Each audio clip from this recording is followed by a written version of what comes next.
নিচে নামাও না স্যার 2025-এর লাস্ট দিন, অর্থাৎ আমাদের পুরনো যে বছর তার বিদায়ের পালা।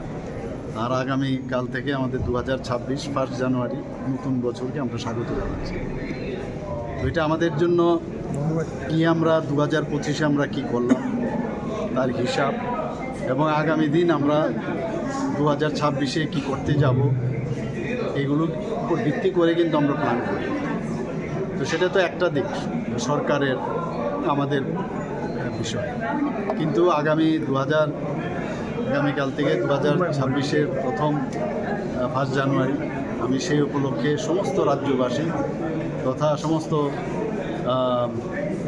দেশবাসীকে আমি হার্দিক অভিনন্দন শুভেচ্ছা জানাচ্ছি। আর বিশেষ করে ত্রিপুরাবাসীকে আমি একটাই অনুরোধ করব, আমরা যে নতুন ত্রিপুরার কথা আমরা যেটা বলছি, যে নতুনভাবে আমরা ত্রিপুরাকে প্রতিষ্ঠিত করব।